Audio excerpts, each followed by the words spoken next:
Hey, what's going on, everybody? In today's video, I wanted to go over 3 reasons why we are not in a housing bubble or why things will not crash.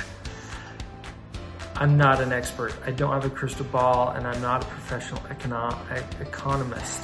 However, I've been trying to do as much research and digging as I can to help. If you're also, if you're wondering what my shirt says, it says I love mortgages. Get that out of the way. We hear about real estate all the time in the news. We talk about it all the time with our friends, family. Wherever we go, it seems like we're talking about COVID, war, or real estate right now. And I want to talk about the thing that we talk about a lot right now is real estate. So reason number 1 why we are not in a housing bubble or why things will not pop is housing supply.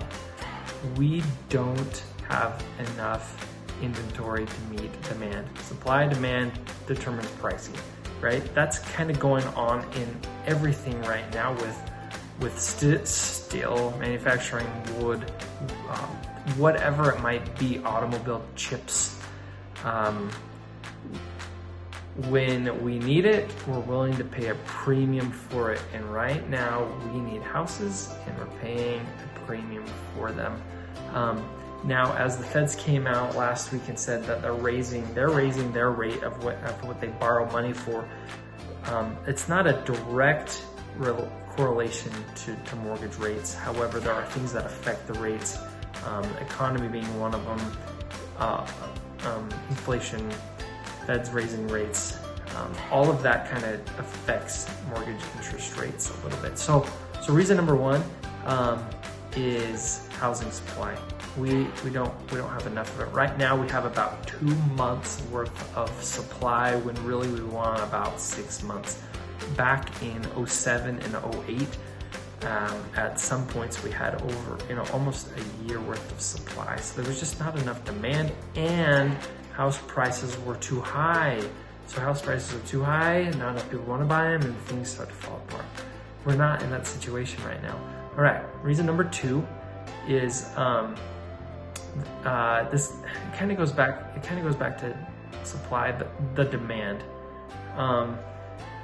It's high.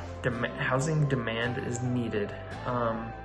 Foreclosure is at an all-time low, meaning our economy is doing well, so people need houses and they want houses and they're willing to pay for them. Let's see, I was just gonna look up a stat here for you. Yeah, foreclosure is super low, all-time low.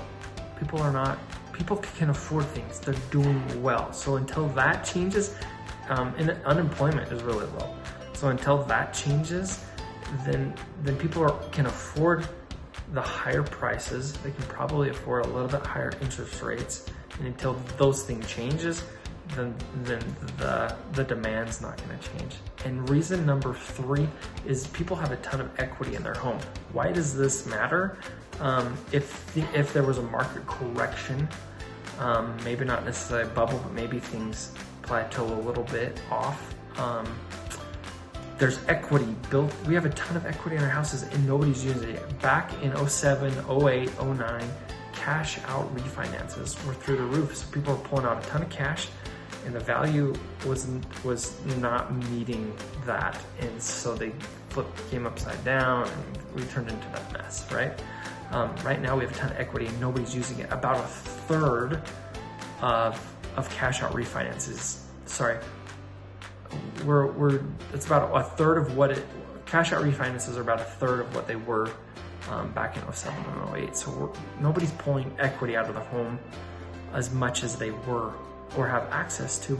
And that's a good thing, because if something changes, people have they have a cushion in there where they're not gonna owe more than it's worth. And that is another reason why we're not in a bubble. So there's my 2 cents worth. I hope that's helpful. If you have any questions or need any mortgage, have any mortgage questions, let me know. Happy to help. Thanks.